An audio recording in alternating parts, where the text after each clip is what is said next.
Good morning, everyone. We're going to be looking at the lesson 3.2 today, which is called Hear, Hear.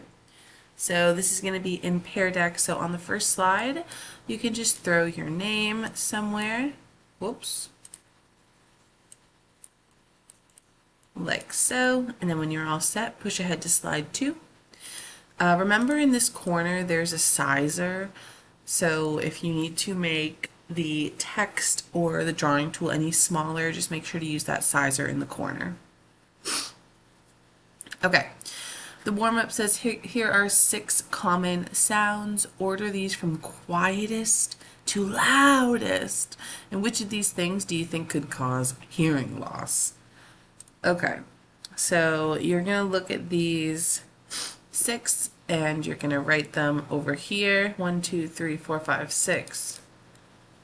From quietest to loudest.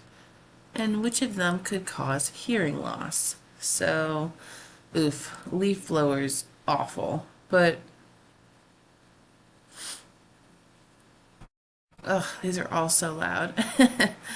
I would say the quietest, maybe. Yeah, these might be a little different for each of us, but I'm gonna say traffic noise inside a car is maybe the quietest for me, and then maybe a washing machine. Let's see. I think the loudest is probably a rock concert, but then above that would maybe be a sporting event. I think a leaf blower. I hate leaf blowers. And then maybe a siren there. Okay, that's my thought on those 6. As to which of these could cause hearing loss, maybe the rock concert if you're really close to the bass and the speaker. We're going to be talking about decibels and sound in this lesson. So just kind of getting our ears peaked up to rating sound. So here's a chart that shows different decibel levels. Ooh, were we right? So did any of the information in the graphic surprise you, and how so? Do you know anyone who's experienced hearing loss? So it looks like the smallest is washing machine and then traffic noise. And at 85 decibels, it's the approximate point where you can start having hearing damage. And then a leaf blower, sporting event, rock concert, siren has the most decibels. That's really interesting. It's definitely like the highest I could see. So that probably has to do with the measure of the loudness. I do know someone who experiences like minor hearing loss, and just has like a hearing aid to support them, but just from getting older in age, not anything too serious yet. So if there's anything else on this graphic that describes, that surprises you, feel free to write that here and then go ahead to the next slide. So Metropolis is planning on building a train system through their city, and their trains have a peak noise level of decibels of 125, and that's pretty big, right? Remember, after like 85, we can start to affect our ears. So what are some reasons people in Metropolis might want trains in their cities, and what are some reasons people might be worried about trains in their cities? So you're gonna reflect on these discussion questions here. Make sure you're answering both of them. Obviously, wanting trains helps us travel, get around in the city, right? But maybe you live near a train, or you know someone that lives near a train, and it can be annoying to hear that noise, right? Constantly or every so often or daily, whatever it is. So that could be a concern for some people living in the city. Slide 5 says trains have been running in the nearby city of Springtown for 4 years. What are some questions that you could ask about this situation? So thinking about our data collection, if we're trying to figure out if Metropolis should get the train or not, what are some questions that we could ask Springtown next door to be able to help us decide whether we want this train in our city or not? Okay. So we're going to look at what is called two-way tables. And when you have a two-way table, we have multiple pieces of data that's being represented. So there's one question on the first column that's looking at people in Metropolis, right, versus people in Springtown. So these are the two things we're between on the left. And then we're also looking at whether they have hearing loss or not. And then the last part is our total.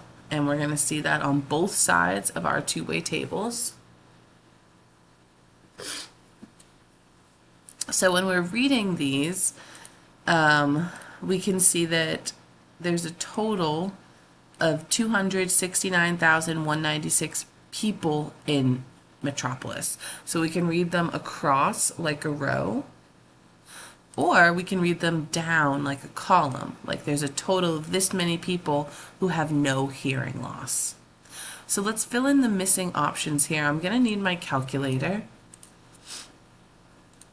So I know that there's a total of this many people in Metropolis. We know how many don't have a hearing loss, so let's figure out how many do. So we have 269,196 minus 228,816. 40,380. That's a lot.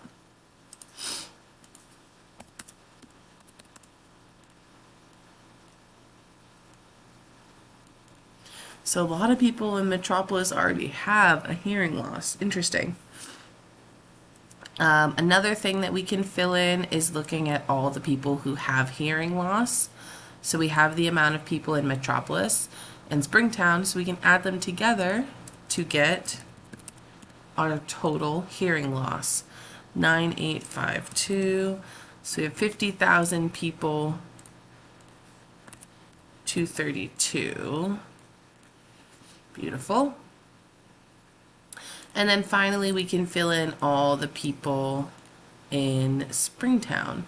We know the total amount of people that have hearing loss and don't. So if we add them together, 34292, I think it was. Oh, 929. Plus 9,852. We get 44,781. Beautiful.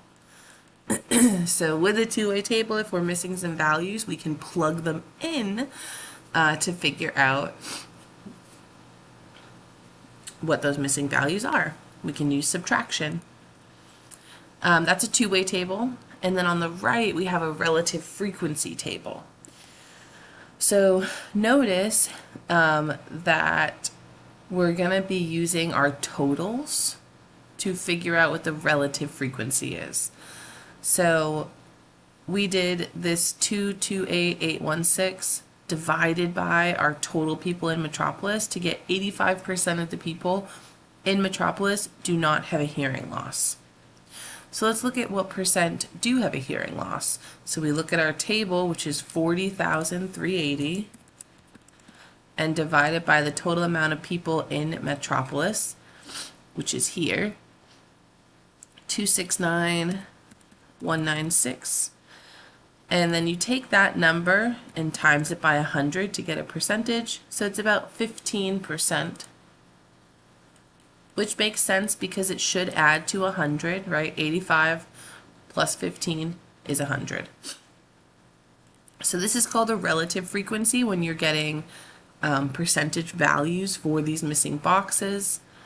So if this is 100% of the people in Springtown, let's look at how many of them have no hearing loss. So we have 34,929 divided by the total people in Springtown, which is 44,781. If we multiply by 100 to get it into a percentage, 77.99, we can round that up to 78%. And then this has to be 100 minus 78, right? Which would get us 22, but let's make sure it's correct. So we have 9,852, oops, divided by our total amount of people, and there we go. When we times it by 100, we get 22%. Perfect. So actually, even though 40,000 seems way more than 9,000, notice that 22% is higher than 15%. So the relative frequencies, looking at the percentages, can be really helpful instead of just looking at the numbers, because the numbers are important, but there's more work to be done there with the numbers compared to the whole amount of people to find the proportion or the percent. Beautiful. So this is two-way and relative frequency tables. If you got everything that you need here, let's go to the next slide. Tiani says, I don't have enough information to decide whether there is an association between hearing loss and the city that you live in, because age could also be a part of that, right? If there's a lot of older people in a certain city, there might be more hearing loss because that is just what happens naturally.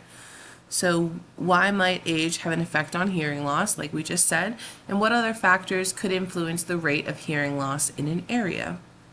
So you're going to do some thought, some discussion here on this page, and then push to slide 8 when you're ready. So here is the relative frequency table for Metropolis and Springtown. We're looking at population now. So the two categories that we are looking at, right, are their age. Are they 18 or younger, or are they over 18? And then we're also looking at whether they have hearing loss or not. So these are like our two factors. When we have these two-way tables, there's like two questions that are being answered. What's your age? Do you have hearing loss? So if we start to fill this in, 99.5% that are 18 or younger do not have hearing loss, which means this must total to 100. So 100 minus 99.5 is just 0.5%. So a really small number of people who are below 18 have hearing loss in Metropolis. Let's look at no hearing loss for over 18. So we have 100 minus 18.6, which gets us 81.4%.